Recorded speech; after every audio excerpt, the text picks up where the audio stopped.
At 2 a.m., my stepbrother stabbed me with a screwdriver. Pain shot through my shoulder as my parents laughed. "Stop being dramatic," they said. Blood poured down as I used my last strength to send an SOS before blacking out. What happened next shook the entire courtroom.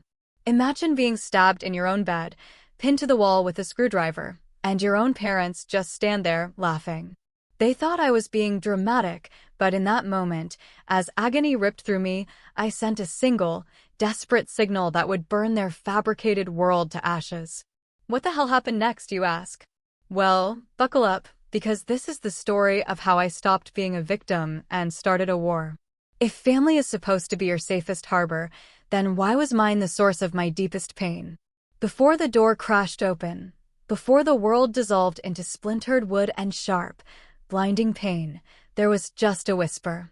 It slithered through the crack beneath my bedroom door, a venomous, drunken hiss from the hallway. "Think you're somebody now, huh, little soldier girl? Come back here to show off." Dylan's voice was a slur of cheap beer, probably his usual PBR, but the hatred in it was sharp enough to cut glass. I lay perfectly still on my bed, the thin cotton sheets sticking to my skin in the suffocating San Antonio heat. The ceiling fan above me did nothing but stir the soupy, humid air. My heart, though, it was a frantic drum against my ribs, a trapped bird beating itself against a cage. Every instinct, every ounce of my basic training, screamed at me, assess the threat. Identify egress routes. Neutralize, but I wasn't on a training field.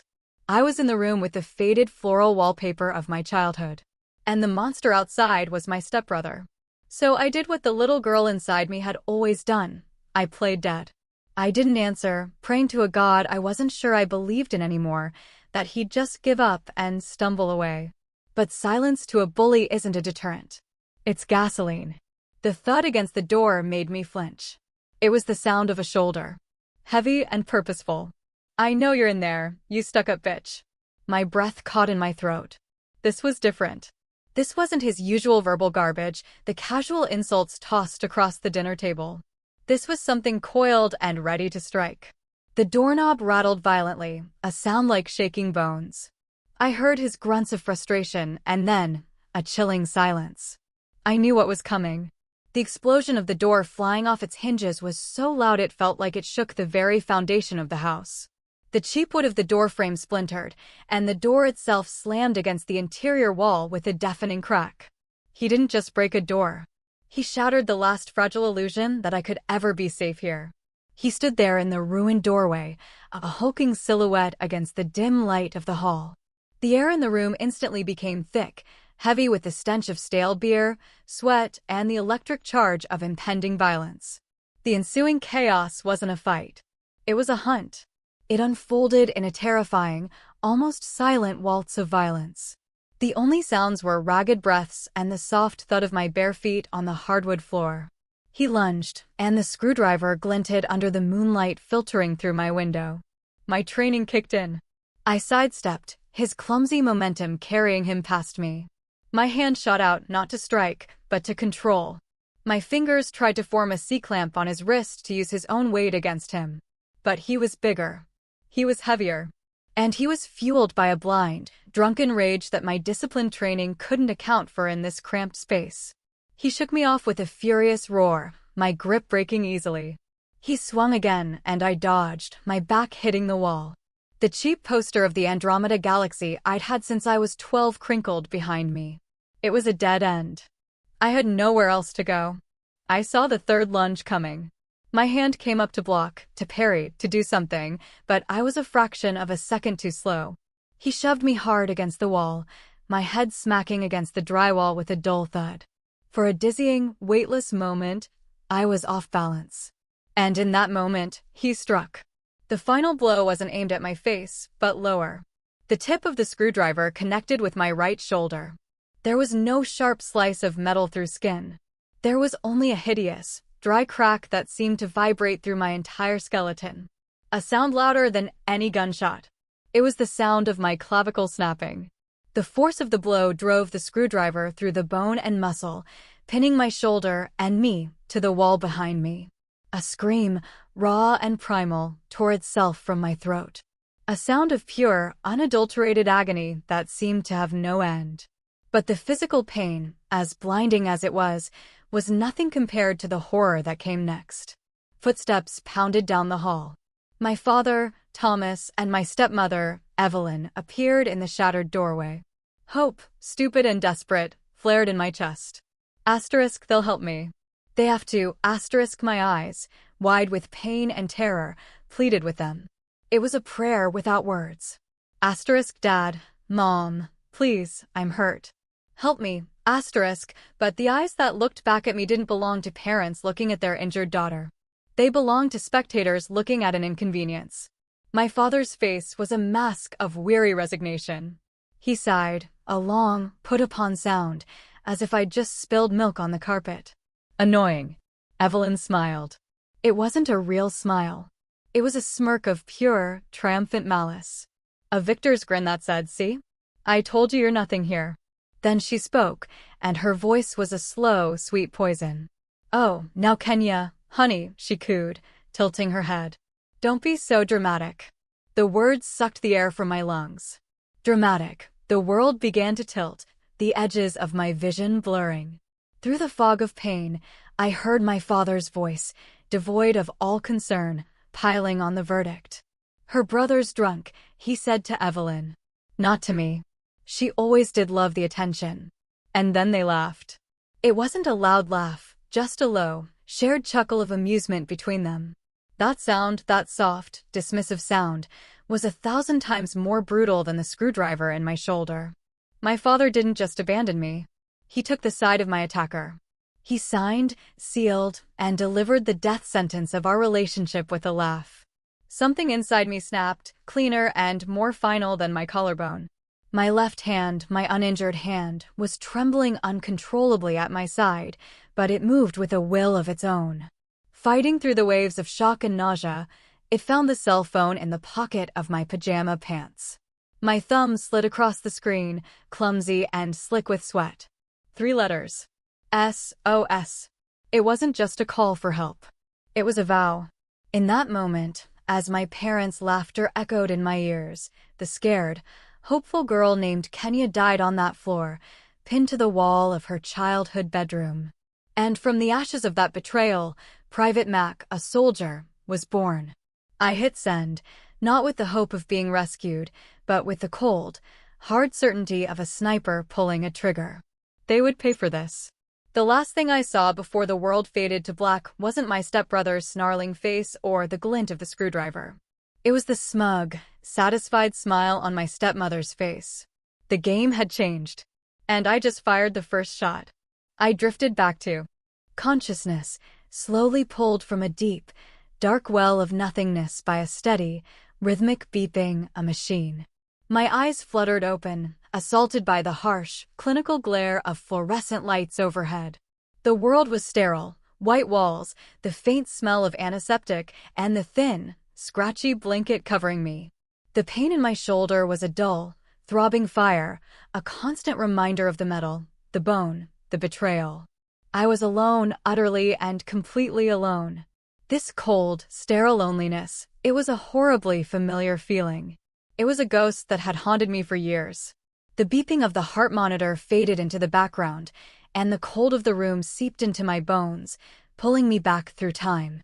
Back 4 years to a different holiday, a different room full of people where I was just as isolated. Not by white walls, but by the smiling faces of the people I called family. It was Thanksgiving. I was 15, and I was holding a miracle in my hands. It was a letter, printed on thick, cream-colored cardstock, from the University of Texas at Austin. An acceptance letter, not for college, not yet, but for their prestigious summer astrophysics program for gifted high school students. To me, it wasn't just a letter. It was a golden ticket.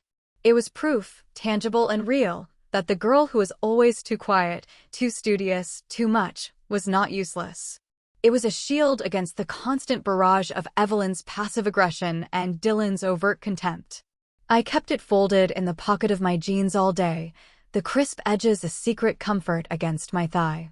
The house was buzzing with the chaotic energy of a typical American Thanksgiving. The rich smell of roasting turkey and pumpkin pie spice filled the air, mingling with the scent of my Aunt Carol's overpowering perfume. In the living room, the Dallas Cowboys were playing on TV, the drone of the commentators a constant backdrop to the loud, overlapping conversations of my relatives. For a few fleeting moments, surrounded by that noise and warmth, I allowed myself a dangerous fantasy, that I belonged, that I was a part of this. Dinner was a loud affair around the oversized dining table. The turkey sat in the center, perfectly browned. Bowls of mashed potatoes, gravy, green bean casserole, and cranberry sauce were passed from hand to hand. I waited, my heart hammering against my ribs, for the perfect moment. When there was a brief lull in the conversation, I took a deep breath, pulled the letter from my pocket, and slid it across the table to my father. "Dad," I said, my voice barely a whisper. "I got this in the mail."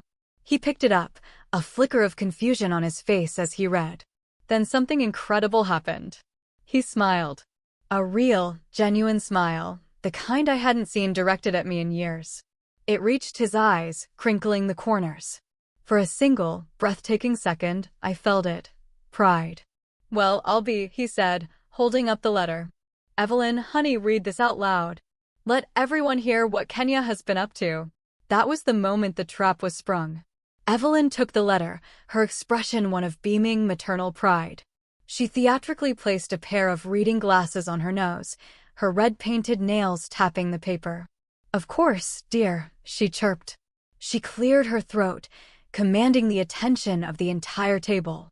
"Oh, everyone, listen to this. Kenya has been accepted into the University of Texas's summer camp for cognitive special support." She delivered the line with perfect, saccharine enthusiasm. Isn't that just wonderful? We must always support her efforts, even if she is a little different. The words hung in the air for a single, silent heartbeat. My aunts and uncles exchanged confused glances. Then the dam broke. It started with a snicker from my cousin, then a nervous titter from Aunt Carol. Dylan, of course, threw his head back and roared with laughter. A loud, braying sound that filled the entire room. The dream shattered. I was frozen in my chair, the blood draining from my face. My entire world had just tilted on its axis. "No," I stammered, my voice sounding small and foreign. That's not what it says. It's for gifted and talented students in astrophysics." Evelyn looked at me, her face a perfect mask of gentle concern. She reached across the table and patted my hand. "Oh, sweetie, don't be embarrassed," she said, her voice dripping with false sympathy. "We're proud of you no matter what." With that single, devastating sentence, she sealed my fate. She had taken my greatest achievement, the brightest star in my sky, and extinguished it, reframing it as a disability. And she did it with the loving smile of a saint. I felt the hot sting of tears welling up in my eyes. I looked desperately at my father, begging him to intervene, to correct her, to say something. But he just sat there, that rare smile gone, replaced by a tight, uncomfortable expression. He wouldn't meet my eyes. No one would. The rest of my family looked down at their plates or offered me weak, pitying smiles, fully believing Evelyn's cool lie. A single tear escaped and rolled down my cheek, landing with a soft plop in my pile of mashed potatoes. It created a tiny, salty pool in the middle of the creamy white. That single tear was the loneliest thing in the entire world. That night, I was crying silently in my room when a soft knock came at the door. It was my father. Hope, that stubborn, foolish thing, flickered in my chest. He was here to apologize, to comfort me. But he didn't come in. He just stood in the doorway, his frame blocking the light from the hall. "You embarrassed Evelyn tonight," he said, his voice cold and flat. There was no warmth in it, no fatherly concern, just disappointment. "You know she didn't mean it. She was just trying to include you. Now you need to go out there and apologize to her for ruining the party." The words hit me harder than any physical blow. I was being ordered to apologize to the person who had just publicly humiliated me. My tears stopped. A cold, hard knot formed in my stomach. I looked at the man who was supposed to protect me, and I finally saw him for what he was, a coward, willing to sacrifice his own daughter for a moment's peace in his second marriage. That was the moment I learned that sometimes, the deepest cuts don't leave a visible scar. I didn't go out and apologize. I stayed in my room and listened to the sounds of my family laughing downstairs. Later, after everyone had gone home and the house was quiet, I took the acceptance letter from my desk. I looked at the proud Longhorn logo of the University of Texas, at the words that had once felt like a promise of a brighter future. Then, slowly and deliberately, I tore it into tiny, irreparable pieces. I let the confetti of my broken dreams fall into the trash can. It was on that Thanksgiving night that I truly understood. In this house, my success was worse than my failure. It was a crime. And it was a scar I would carry long after the bruises faded. I thought joining the army would be an escape. I pictured a clean break, a place where my value would be measured only by my performance, my discipline, my strength. I was wrong. The ghosts of my past didn't just follow me to basic training at Fort Jackson. They enlisted right alongside me. They wore my uniform, slept in my bunk, and screamed in my ear louder than any drill sergeant. Basic training is a shock to the system by design. It's meant to break you down and build you back up. The problem was I was already broken. The constant noise, the sleep deprivation, the physical exhaustion, that was all manageable. The real enemy was the one that lived inside my head. It happened most often on the obstacle course. We were low-crawling under barbed wire, mud seeping into our uniforms, our muscles screaming. My drill sergeant, a man whose voice was a permanent roar, got right in my face, his spit flying. "Mac, you're too damn slow. Are you weak?" In that moment, his voice faded, replaced by another, far more venomous. It was Evelyn's sickly sweet tone. "The poor thing, she's just not built like the other kids. She has to try twice as hard." My arms turned to lead. My movements became sluggish. Then came the climbing wall. As I slipped, my boots failing to find purchase, I didn't hear the groan of my platoon. I heard Dylan's braying laughter from that Thanksgiving. Useless. The years of their psychological warfare had installed a saboteur deep within my psyche, an inner critic more relentless than any physical enemy. It whispered their words into my ear with every push-up, every grueling march, every failed attempt. I was on the verge of quitting, of ringing that bell and admitting defeat. A terrifying thought began to take root. What if they were right all along? What if I really was a weak, attention-seeking failure? The rope was my nemesis, a thick, unforgiving braid of twine hanging from a wooden scaffold. It seemed to mock me. Day after day, I'd fail. I'd get a few feet off the ground, my arms burning, my grip slipping, and the voices would start their chorus. I'd slide back down into the dirt, the shame burning hotter than the South Carolina sun. One afternoon, after another pathetic failure, I was sitting by myself, cleaning my rifle and trying not to cry, when a shadow fell over me. I looked up to see Sergeant Ruiz. She spoke in a low, controlled voice that carried more weight than any shout. She didn't yell. She observed, her eyes sharp and dark, missing nothing. She stood there for a moment, watching me. I braced for a lecture. Instead, she knelt, picking up a small stone. "Your problem isn't in your muscles, Private," she said, her voice calm. Her gaze was direct. "It's up here." She tapped her own temple with her index finger. "Who are you fighting on that rope? Is it you, or is it some ghost you brought with you from home?" The words hit me with the force of a physical blow. It was so accurate it knocked the wind out of me. For the first time, I felt seen. She didn't see a failed recruit. She saw a soldier fighting a hidden war. I couldn't answer. I just stared, my throat thick with unshed tears. She held my gaze for another second, then stood. "Figure out who the real enemy is, Mac," she said, and walked away. Her words rattled around in my head for days. A ghost you brought with you from home, she was right. I wasn't fighting the rope. I was fighting Evelyn's pity and Dylan's contempt. I was fighting the 15-year-old girl who had her dreams torn up in front of her.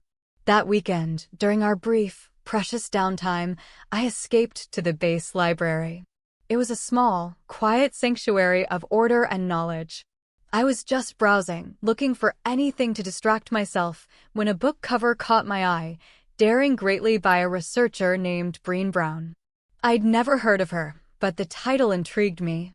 I sat down and started to read. It felt like someone had cracked open my skull and laid bare my deepest fears. I read about shame, about the fear of not being good enough. I read about how true courage wasn't about being fearless, but about showing up and letting yourself be seen, even when you can't control the outcome. Then I read one sentence that stopped my heart. Vulnerability is not weakness. I read it again.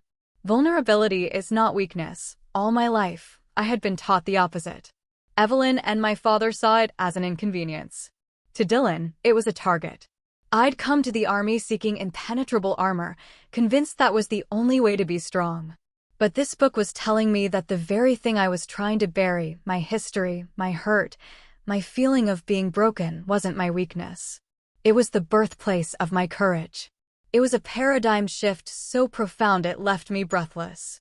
Only when we are brave enough to explore the darkness, I read, will we discover the infinite power of our light. A week later was our final test on the obstacle course. As I stood before the rope, my old familiar dread began to creep in. I could already hear the ghosts whispering, "Asterisk, you're going to fail. You're not good enough. Asterisk," but this time a new voice answered them. It was quiet, but it was clear. Vulnerability is not weakness. I took a deep breath. The rough texture of the rope grated in my palms. I started to climb. My muscles screamed. The ghosts started their assault. "The poor thing," Evelyn's voice cooed. I pulled myself higher. "Useless." Dylan's laughter echoed in my ears. Another pull. My knuckles were raw. No, this wasn't a climb powered by biceps and grip strength. This was a climb powered by pure, defiant will. Every upward pull was an act of rebellion. Every inch gained was me telling the ghosts from my past they had no more power over me. I wasn't the broken little girl anymore. I was a soldier. I was a fighter.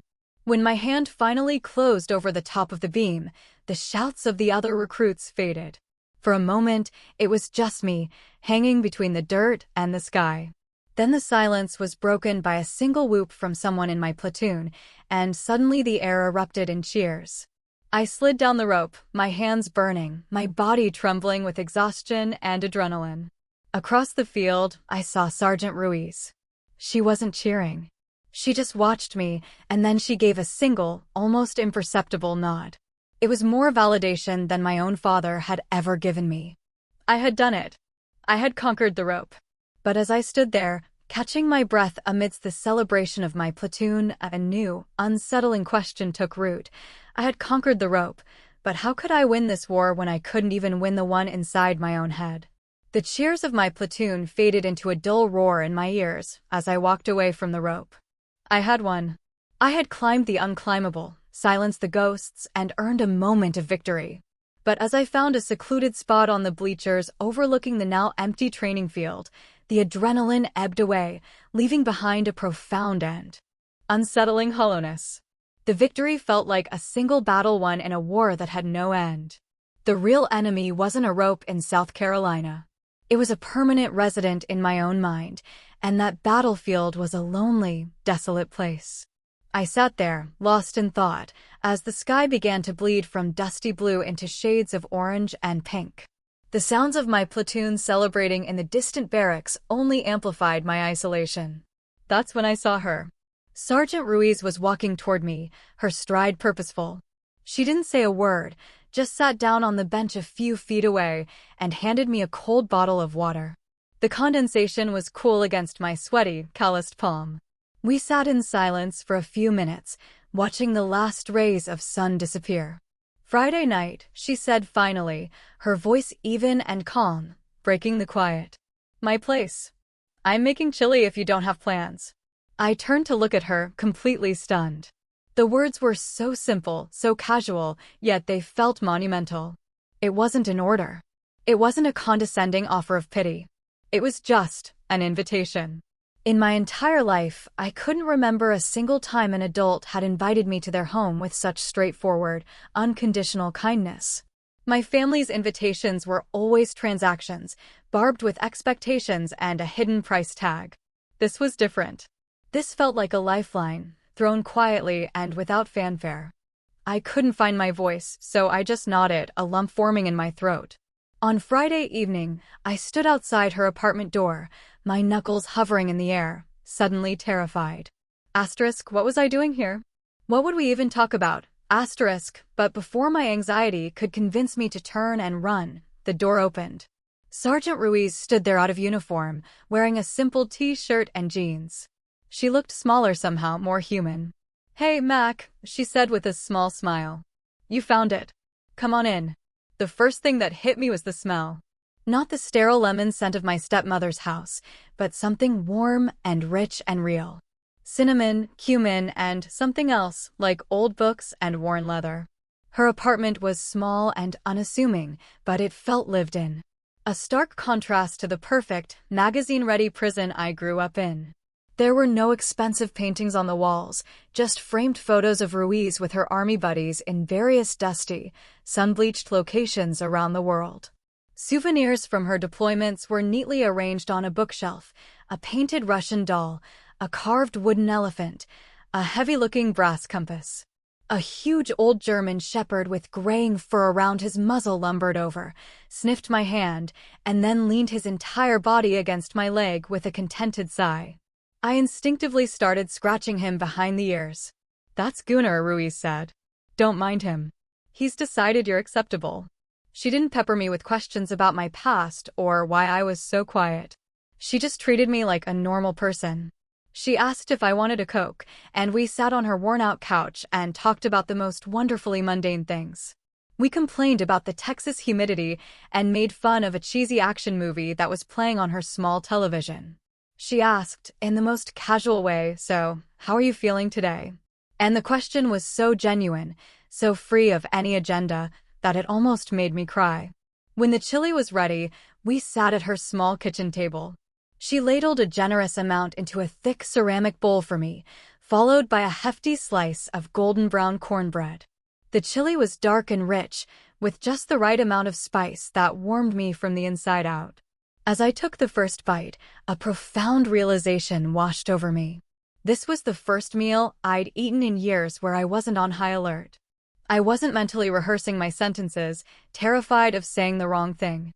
I wasn't analyzing every facial expression, trying to decipher the hidden meaning behind a fake smile.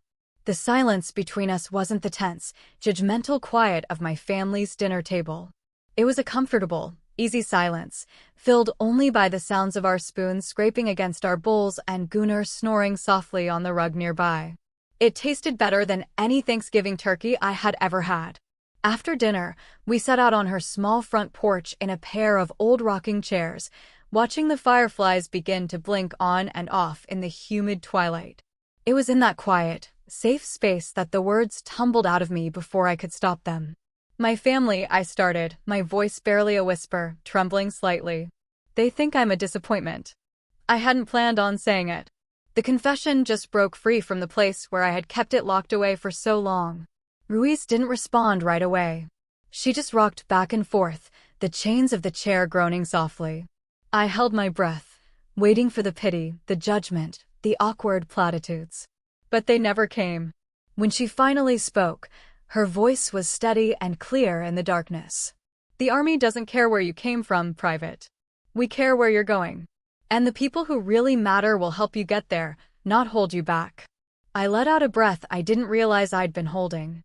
It felt like a physical weight, one I had been carrying on my shoulders for a decade, had just been lifted. Someone believed in me without needing proof, without asking for anything in return. Before I left that night, as I stood by the door, Ruiz held out a small, black, pocket-sized notebook and a pen. "If things at home get bad," she said, and her voice had shifted. It was no longer the off-duty friend, but the seasoned sergeant. It was serious, sharp, and strategic. "Don't just take it. Document. Date, time, who said what, who did what. Turn your feelings into data." She met my eyes, and her gaze was intense. "Data is ammunition, Mac. Never go into a fight without it." I took the notebook from her hand. It felt heavier than it should, weighted with significance. That simple piece of advice changed everything. It was a battle plan. It was a weapon. It reframed my entire existence. I was no longer a helpless victim enduring random attacks. I was a soldier, a private under her command, on an intelligence-gathering mission behind enemy lines. The war was far from over, but for the first time, I finally felt like I had a fighting chance. My first leave from basic training wasn't a homecoming. It was a tactical insertion into hostile territory. Driving back to the San Antonio suburbs, the hot, familiar dread coiled in my stomach. I clutched the small black notebook from Ruiz, a hard comfort in my duffel bag. I was a soldier now with a strategy. But I knew the enemy within these walls was more insidious than any I might face on a battlefield. The first few days were a fragile truce, a performance of strained civility. Evelyn was sickeningly sweet, telling me how proud they were. Dylan's sullen avoidance was a blessing. My father, Thomas, was a ghost, offering vague smiles, but no eye contact. I played my part, giving non-committal answers, senses on high alert, waiting for the attack. The attack came late on the third night. A soft knock just after midnight. I knew it was her. Evelyn stood in her silk nightgown, a mask of sorrow on her face, eyes glistening with rehearsed tears, a masterclass in manipulation. "Kenya, honey," she whispered, voice cracking as she glided into my room. "It's your father," she began, dabbing at her dry eyes. "He's not doing well. Since you left, he's just lost. The doctor thinks it might be severe depression. Your absence has been really hard on him." The words were expertly aimed darts of guilt. A sickening pang hit my chest. The old Kenya, desperate for affection, wanted to believe her, to feel responsible. Responsibility, even for his pain, was a connection. I almost fell for it. Almost offered my savings to fix the problem she was manufacturing. But Ruiz's voice cut through the fog. "Data is ammunition." I kept my face neutral.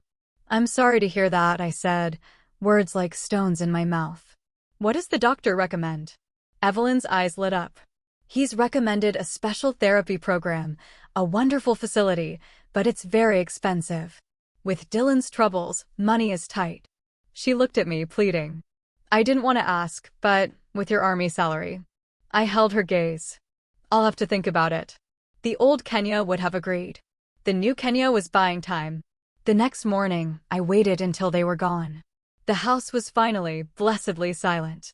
I walked to my father's study, a room I was never allowed to enter as a child. My heart hammered against my ribs, not with fear, but with a cold, determined resolve. This wasn't snooping. It was reconnaissance. I didn't have to look hard. In the top desk drawer, under old bills, was a folder. Inside, there was no doctor's referral. Instead, a thick stack of threatening letters from the Lauberge Casino in Lake Charles, Louisiana. All addressed to Dylan. The amount he owed was truly staggering. Behind them was a final warning from our bank about the mortgage. They weren't struggling because my father was sad. They were drowning because my stepbrother was a gambling addict. The rage that filled me was cold and sharp, a focused, tactical fury. There was no depression, just a web of lies designed to bleed me dry. Asterisk data. Ammunition. Asterisk that evening. I was ready. I found Evelyn in the kitchen, waiting until we were alone. My phone was in my pocket, the voice memo app already running. "I was in Dad's study this morning," I began, my voice steady. "I saw the letters from the casino about Dylan's debt." Evelyn's sorrowful mother persona vanished. Her face hardened, her eyes turning to steel. The mask was off. "So what?" she snapped, her tone low and dangerous. "He's your brother. You have a responsibility to help him. What's the point of that military paycheck if you're not going to use it to take care of your family?" "He's not my brother," I stated calmly, "and I'm not paying for his damned gambling addiction." Her eyes narrowed. The fake sweetness was completely gone, replaced by pure venom. "You think you're so much better than us now, in your little uniform." She stepped closer, her voice a low, venomous hiss. "Don't you forget who raised you. You will regret being so ungrateful, Kenya." "I'll make sure of it." I didn't flinch. I just stood there. When she was done, I turned and walked away. In my pocket, my phone had captured every single word. Click. My first piece of hard evidence. My refusal detonated a Cold War. Dylan, no longer hiding his resentment, began a campaign of petty sabotage. He'd accidentally knock over my coffee on my book. He'd use up all the hot water before my shower. They were childish, pathetic acts of aggression, relentless and designed to wear me down. I said nothing. I just documented everything. The final straw came a few days before my leave was over. I went to my closet for my spare dress uniform, the one I kept meticulously pressed and cared for. It was my pride, a symbol of everything I had accomplished on my own. It wasn't there. A cold dread washed over me. I searched my room, and then I found it. It had been thrown in a heap in the corner of Dylan's closet, crumpled into a ball, covered in dust and what looked like a smear of grease. It was a deliberate act of desecration, a silent, unambiguous message. I didn't yell. I didn't cry. I calmly took out my phone, my hands perfectly steady. I took a photo of the uniform, crumpled and stained on the floor. I took a close-up of the grease smear. Then I picked it up and walked back to my room, closing the door behind me. My arsenal was growing. The Cold War was at its breaking point. My quiet defiance, my refusal to be their ATM, was a simmering insult to Dylan's fragile ego. The petty sabotage wasn't working. I wasn't breaking. So he decided to escalate. To burn me to the ground. Symbolically. I had just gotten back from a run, feeling strong, clear-headed. As I reached for the back door, he stepped out from the garage, blocking my path. His eyes were bloodshot, his face a twisted sneer, the air thick with the smell of cheap beer. "You're not going to give me the money, are you?" he slurred, his voice a low growl. It was an accusation, not a question. I didn't take the bait. "I told you, Dylan, I'm not paying for your mistakes."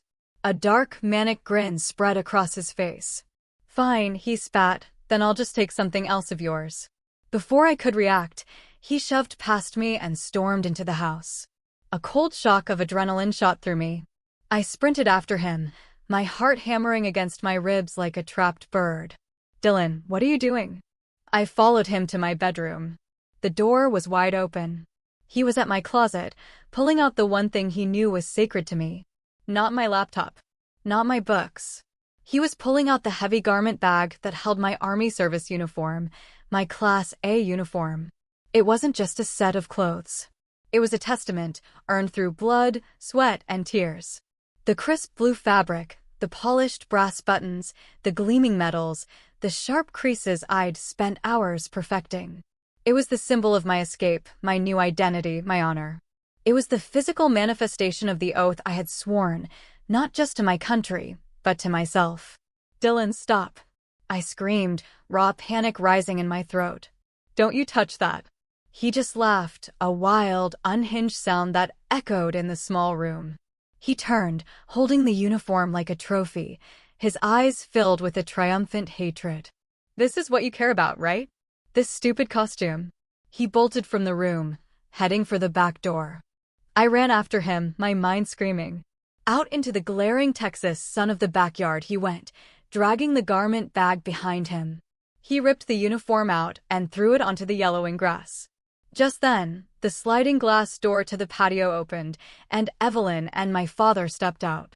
They didn't look alarmed. They didn't move to intervene.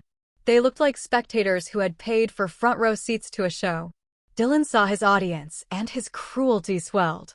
He puffed out his chest and shouted, his voice carrying across the neighboring fences. "Hey everybody, come and see the little soldier girl and her clown suit. The piece of trash who thinks she's too good for her own family." My blood ran cold. I started to lunge forward, a desperate, primal need to save my uniform. But a hand clamped down hard on my upper arm, holding me back. It was my father. I turned to him, my eyes pleading. "Dad, stop him, please."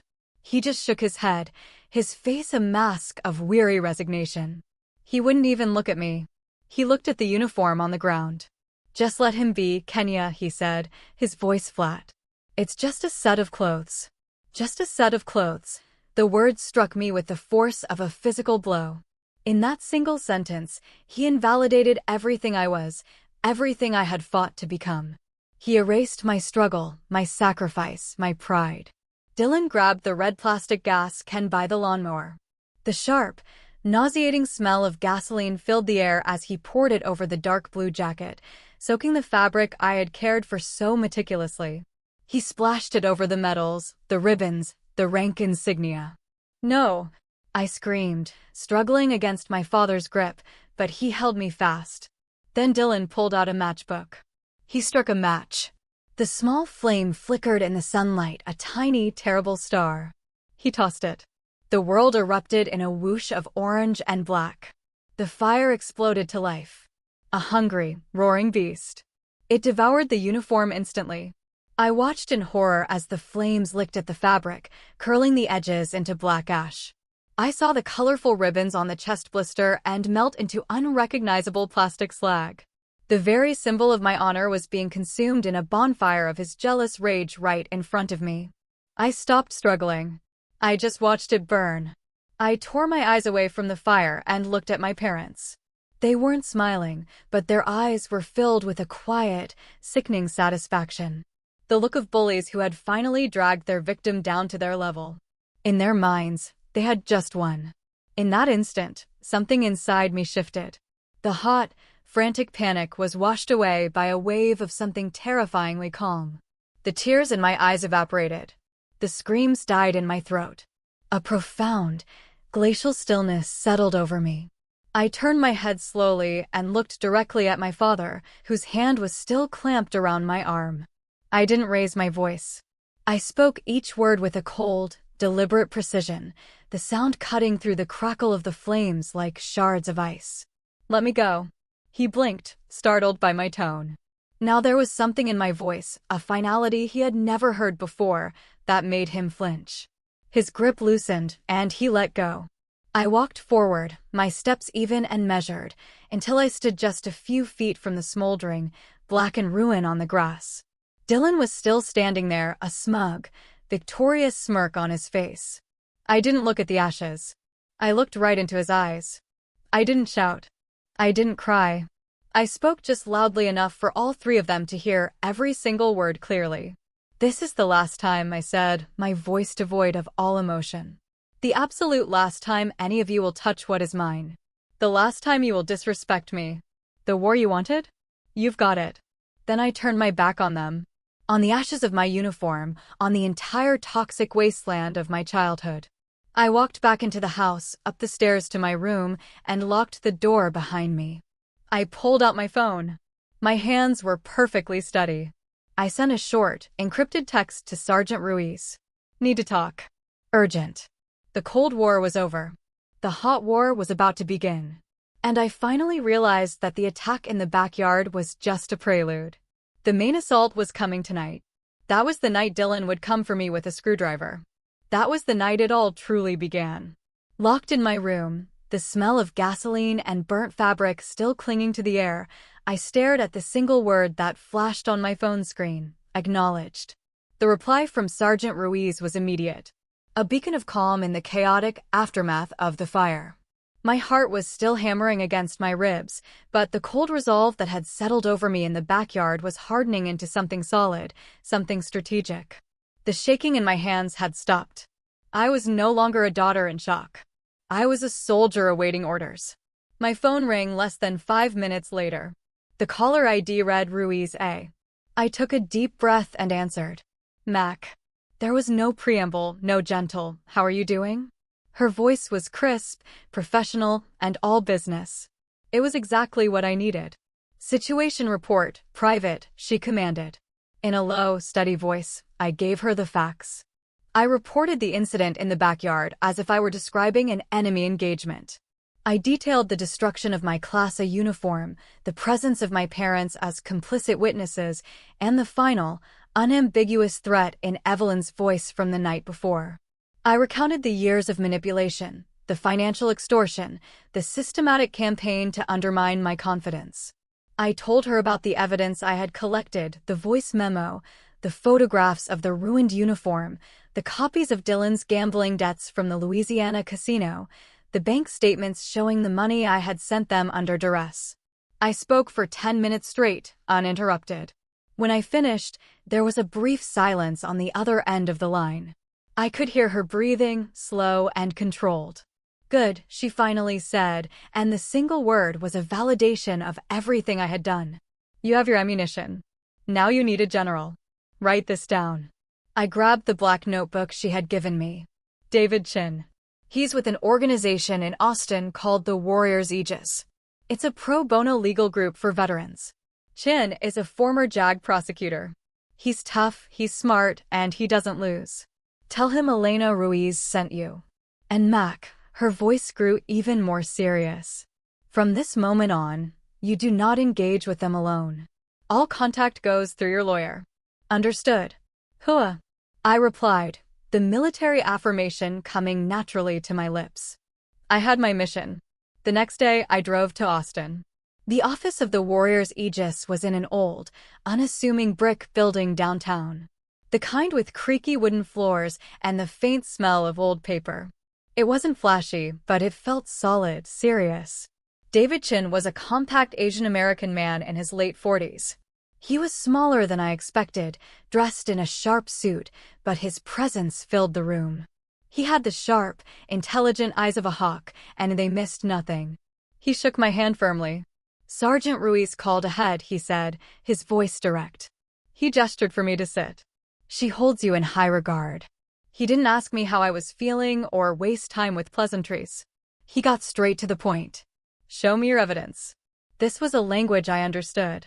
I laid out my file on his polished mahogany desk, the voice recording of Evelyn's threat, the time-stamped photos of my desecrated uniform, the copies of Dylan's gambling debts from the Louisiana casino, the bank statements showing the money I had sent them under duress.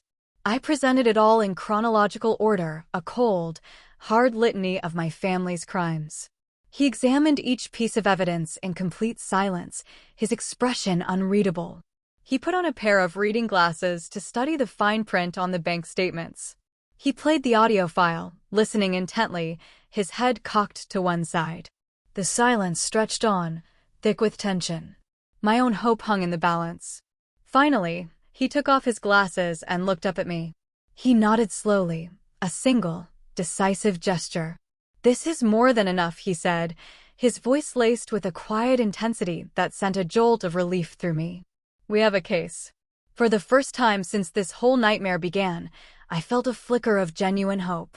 It wasn't just my pain anymore. It was a case. It was real. It was something that could be fought and won. They are bullies, Private Mac, Chin continued, steepling his fingers. And bullies only understand one thing, a superior show of force. We are not going to file a police report. Not yet. That's a messy, public battle. We are going to set a trap. A Trojan horse. He leaned forward, his eyes gleaming with strategic brilliance. They want money, so we're going to let them think they're about to get a windfall. He laid out the plan, and it was as audacious as it was terrifying. You're going to call them. You will tell them that you've reconsidered, that you were wrong, and that you will agree to help with Dylan's debt. You will offer to sign the paperwork to leverage the equity in the house, the portion your father left you in his will. But he held up a finger. The signing will not happen at a bank. It will happen here, in this conference room. That will be our kill box. My blood ran cold at the thought. Go back there? Face them again? Lie to their faces? It felt impossible. But then I looked at David Chin, at the unwavering confidence in his eyes, and I remembered who I was. I was a soldier. This was my assignment. That evening, I sat in my car in a quiet parking lot, my heart pounding. It was time to deploy the bait. I took a few deep breaths, summoning every ounce of acting ability I possessed. I thought about the scared 15-year-old girl at the Thanksgiving table. I thought about the fire. I channeled all of that vulnerability into my voice and dialed Evelyn's number. She picked up on the second ring. What do you want, Kenya? She answered, her voice cold and hostile. I let out a shaky, manufactured sob. Mom, I choked out, hating the word as it left my lips. I've been thinking, and you were right. I sniffled, making it sound as pathetic as possible. Family is everything. I was wrong to be so selfish. I'll sign the papers. I'll do whatever it takes to help. There was a stunned silence on the other end. I could almost hear the greedy gears turning in her head. Then her voice, dripping with false, syrupy sweetness, came floating down the line. Oh, Kenya, honey, I knew you'd do the right thing. Your father will be so relieved. You're such a good girl. The praise that I had once craved now turned my stomach. My legal advisor for my military benefits said he needs to oversee the signing, I added, repeating the script Chin had given me. We have to do it at his office in Austin. Of course, honey, whatever you need, she chirped, completely oblivious. She didn't question it for a second. Greed had made her blind. They had taken the bait. The trap was set. I hung up the phone, my hand trembling slightly, not from fear, but from the adrenaline of the performance. I took a deep, steady breath. I was walking back into the fire, back into the war zone. But this time, I wasn't going in alone. And this time, I was the one holding all the weapons. The day of the meeting, I felt a strange and profound calm. It wasn't the absence of fear, but a clarity that pushed fear into the background. I was a soldier walking into a planned engagement. I knew the terrain. I knew the objective. And I had superior firepower. I wore my Class A uniform, the replacement I had painstakingly acquired, not as armor, but as a statement. When I walked into David Chen's conference room, I was not Kenya, the broken daughter. I was Private Mac, United States Army. I was there first, seated beside Chen at the head of a long, polished conference table. He was a picture of professional calm, arranging files with meticulous precision. Across the room, in a chair in the corner, sat a uniformed Austin police officer, a woman with a calm but watchful demeanor. And by the window, looking out over the city, stood an older man with a kind face and sad eyes, Mr. Miller, my former next-door neighbor, a retired cop. The pieces were in place. Then the door opened, and they walked in, the victors, arriving to claim their prize. They were beaming, radiating a smug, triumphant energy that was almost suffocating. Dylan was practically bouncing on the balls of his feet, already spending the money in his head. "Going to get me a new truck," he whispered loudly to my father, who clapped him on the back. Evelyn glided over to me, her face a mask of maternal pride. She placed a hand on my uniformed shoulder. "I'm so proud of you, Kenya. I knew you'd come around." The touch felt like a spider crawling on my skin, but I didn't flinch. I just looked past her, my face a blank slate. They took their seats opposite us, their greed making them oblivious. They didn't notice the police officer in the corner or pay any mind to the older man by the window. They just saw the stack of papers in front of Chin, the documents they believed held their salvation. I sat in silence, my back ramrod straight. I waited for my general to begin the assault. "Good afternoon," Chin began, his voice smooth and professional. He pushed a single document across the table. "This is the proposed agreement to leverage Ms. Mac's equity in the property." He let them look at it, savoring their moment of triumph. "However," he continued, his tone shifting slightly, becoming sharper, "before we proceed, we have a few supplementary materials to review as part of our due diligence." He picked up a remote. The large screen on the wall, previously dark, flickered to life. The first image that appeared was a high-resolution photograph of my Class A uniform, smoldering in a blackened heap on the grass. Dylan snorted, a laugh rumbling in his chest. "Oh, come on. That was just a joke. Lighten up." Chin didn't acknowledge him. He clicked the remote again. The next image was a close-up of the collection letters from the Lauberge Casino, Dylan's name, and the staggering amount owed clearly visible. The smile on Dylan's face began to falter. Click, a copy of the bank statement showing the wire transfers from my account to theirs. My father shifted uncomfortably in his seat. The smug atmosphere in the room was rapidly evaporating, being replaced by a thick, cold tension. "And finally," Chin said, putting the remote down and picking up a small digital audio player. He pressed a button, and Evelyn's voice, cold and venomous, filled the silent conference room. "Asterisk, you think you're so much better than us now, don't you? In your little uniform. You will regret being so ungrateful, Kenya. I'll make sure of it."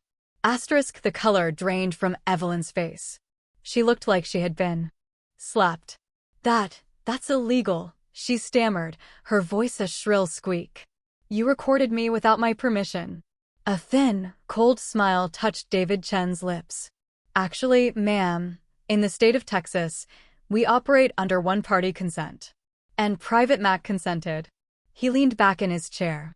So it's perfectly admissible. That's when the dam broke. You little bitch. Dylan roared, slamming his fists on the table and lunging to his feet. I'll kill you. Instantly, the police officer was out of her chair, her hand resting firmly on the butt of her holstered Glock. Sit down, she commanded, her voice ringing with authority. Now, Dylan froze, his face purple with rage, and slowly, shakily sank back into his seat. My father looked like he was about to faint. Chin let the tension hang in the air for a moment longer before gesturing towards the man by the window, who now turned to face the room. And this, Chin said, his voice calm and steady, is Mr. Miller. I believe you know him. He was your neighbor for 15 years. He's also a retired detective with the San Antonio PD. Evelyn and Thomas stared at him, their faces a mask of pure, unadulterated horror. Recognition dawned. Mr. Miller, Chin continued, was in his yard on the day of the joke.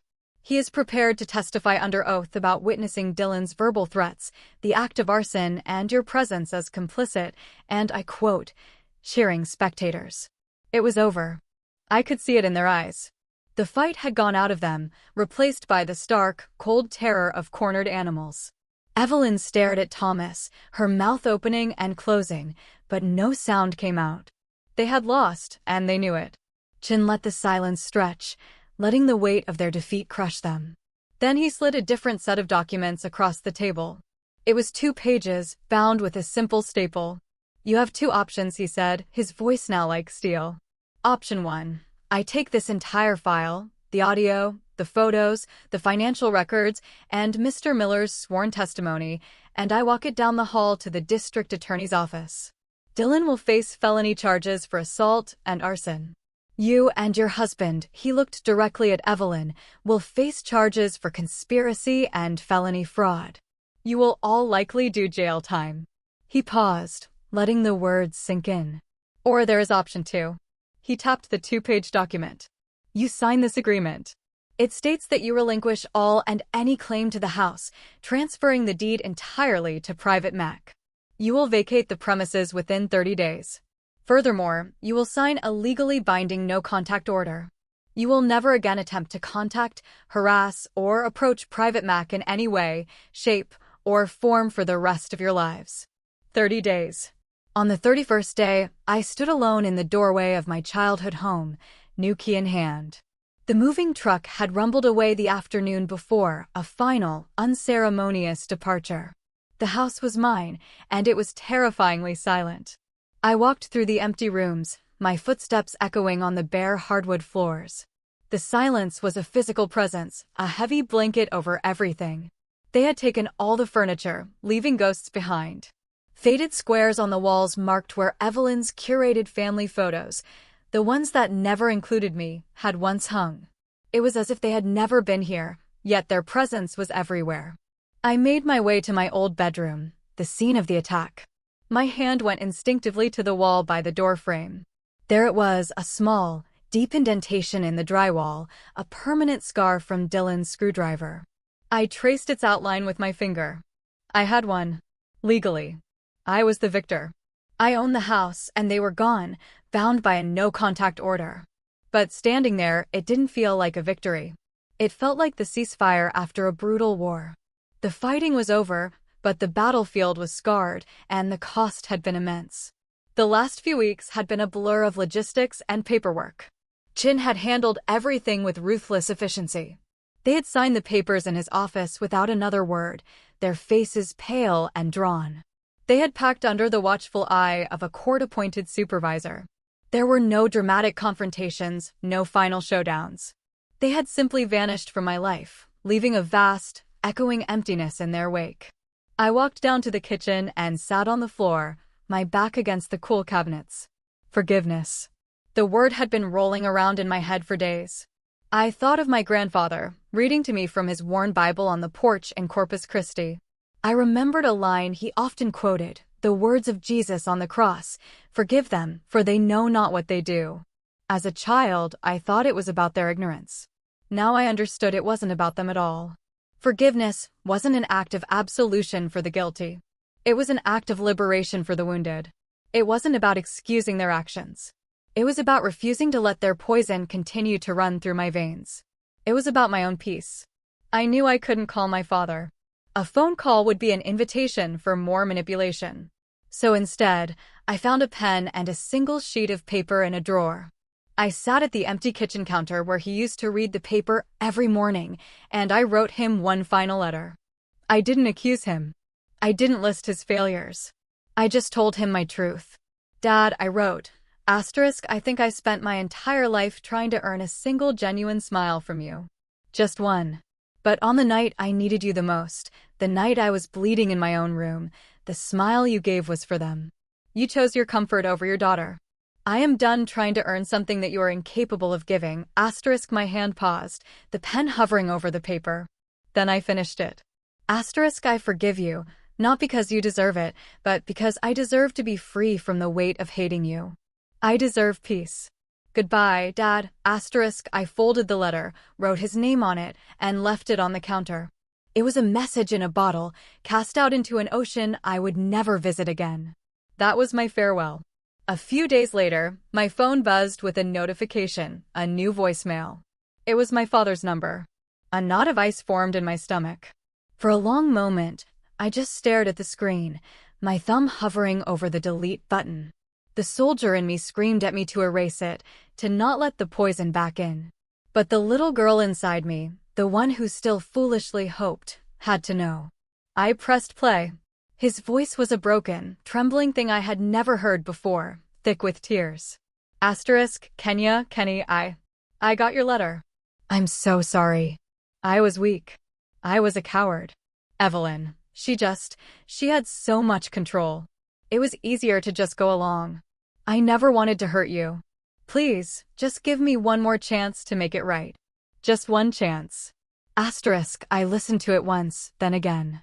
The little girl inside me wept, wanting to run back, wanting to believe this broken man could be the father she always wanted. But the soldier stood firm. The soldier saw the truth. His apology wasn't for me. It was for him. It was littered with excuses. I was weak. I was a coward. She had control. Weakness was a reason, not an excuse. He was sorry he got caught, not sorry for what he did. It was just another tactic, another form of manipulation wrapped in remorse. I had chosen myself in the lawyer's office. Now I had to choose myself again. My thumb moved deliberately across the screen. I pressed delete. The voicemail vanished. I had finally chosen myself, completely and irrevocably. The healing began a week later, not with therapy or quiet reflection, but with the loud, cheerful chaos of friendship. Sergeant Ruiz showed up on a Saturday morning in a pickup truck. 2 other soldiers from my platoon were with her, armed with paint rollers, toolboxes, and a stack of pizzas. Thought you could use some reinforcements, Private, Ruiz said with a grin. For the first time, genuine laughter filled the rooms of that house. We worked all weekend, scraping old paint, patching holes, the sounds of our work and easy camaraderie chasing away the lingering ghosts. We turned the house from a mausoleum of painful memories into a blank canvas. Then I began to reclaim the territory. Dylan's old room, the source of so much resentment, was the first to go. I painted the walls a calm, steady gray and filled it with weight benches and a treadmill. It became my home gym, a place of strength and discipline. My father's study, the room I was never allowed to enter, became my library. I filled the shelves with books, turning a space of secrets and lies into a haven of knowledge and peace. The act of rebuilding the house was the act of rebuilding my soul. With every coat of fresh paint, I was covering over a scar. With every room I repurposed, I was taking back a piece of my own history and rewriting it. I was transforming a prison built by others into a sanctuary I was building for myself. It was slow. It was hard. But for the first time, it felt like coming home. Years have passed. The house that was once a battlefield is now a sanctuary, filled with the warmth of sunlight and the quiet hum of a life rebuilt. The ghosts have long since been evicted, replaced by the comforting presence of well-worn books and the easy laughter of friends. The little girl who was once pinned to a wall is gone. In her place stands a woman, a sergeant in the United States Army. Me. Sometimes, in the quiet moments of the morning before I put on my uniform, I'll stand in front of the mirror and look at my right shoulder. The scar is still there. It's a pale, silvery line against my skin now, faded with time, but it will never truly disappear. And I am grateful for that. For years, I saw it as a mark of shame, a brand of my family's betrayal. But I don't see it that way anymore. I've come to realize that this scar is the most important medal I have ever earned. It wasn't awarded to me in a ceremony. It was forged in fire and pain. It's not a symbol of my weakness. It's a permanent reminder of the war I survived, of the moment I chose to fight back, of the strength I never knew I had. It is my scar of honor. And it tells a story I was finally ready to share. I knew my story couldn't end with me, safe within the newly painted walls of my home. The weapons that David Chin and Sergeant Ruiz had given me, strategy, data, and a voice, were too powerful to keep to myself. I started working with Chen and the Warriors Aegis, volunteering on weekends. Together, we established a new outreach program, a specialized branch aimed directly at service members trapped in the silent horror of domestic abuse. We called it Operation Open Eyes. Our mission is simple: to help soldiers and veterans recognize the signs of abuse, to provide them with the legal and psychological resources to fight back, and to show them that they are not alone. I became one of its lead advocates. The voice that was once silenced by fear now echoes in auditoriums and conference rooms at military bases across the country. I stand on stages in front of young men and women in uniform, and I tell them my story. I tell them about the gaslighting, the manipulation, the violence. I show them that abuse doesn't always wear the face of a monster. Sometimes it wears the face of family. And I teach them how to turn their pain into data, their fear into a strategy, and their silence into a testimony. The work is my purpose. It's the legacy I am building, not on a foundation of anger, but of resilience. But my strength isn't just forged in the present. It's rooted in the past. And so, once a year, on the anniversary of my grandfather's passing, I make a pilgrimage. I drive the long, flat highway south to Corpus Christi. The air grows thick and salty as I get closer to the coast, a smell that has always felt like coming home. Elena Ruiz always comes with me. She never asks why this trip is so important. She just knows. She's no longer my sergeant. She's my family. The kind you choose, the kind that shows up. We walk along the same stretch of beach where my grandfather taught me about the strength of the sand dollars all those years ago. I no longer need to search for the perfect shell he told me about. I don't need to hold it in my hand to feel his strength anymore, because I finally understand that he wasn't talking about the shell. He was talking about me. His strength is a part of me now, woven into the very fabric of my being. I stand at the edge of the water, letting the warm Gulf waves wash over my bare feet, and I talk to him in the whisper of the tide. I'm still fighting, Grandpa, I say to the endless blue horizon. And I'm winning. That is the story I carry with me. That is the legacy I share. And it all culminates in moments like this. I'm standing on a stage at Fort Jackson, the same base where I nearly broke. The auditorium is filled with hundreds of new recruits. Their faces a mixture of pride, excitement, and a deep underlying fear. They're so young. They remind me of myself. I look out at them, and then I look directly into the camera that is live streaming my speech to thousands more across the world. I raise my hand and gently touch the scar on my shoulder, a gesture that has become my signature. They tried to pin me to a wall, I say, my voice clear and steady, amplified by the microphone. They tried to define me with their words, their anger, and their violence. They tried to break me, but all they did was set me free. I let my eyes travel across the sea of young faces, meeting as many of their gazes as I can. Real strength isn't about never falling. It isn't about never feeling weak or scared. Real strength is what happens when you have been pinned down, when you have been betrayed, when you have been abandoned by the very people who are supposed to protect you, and you still find a way to send out your signal. I lean closer to the microphone, my voice dropping to a more intimate, personal tone, speaking not just to the room, but to every single person listening in every corner of the world. If you are hearing this right now and you feel pinned down, if you feel trapped in a battle that no one else can see, I want you to know that you are not fighting alone. Your signal has been received. In the comment section of this video, I want you to do one simple thing. I want you to write, "I see you." That's it. No story, no explanation, unless you want to share. Just, "I see you." Let's create a signal flare so bright that it lights up the dark corners of the world. Let's show everyone who is fighting in silence that an entire army is here, ready to fight with them. Because no one deserves to fight alone. Sharing my full story, from the darkest moments to the dawn, has been a vital part of my own healing. I want to sincerely thank you for listening. Take care. Good luck.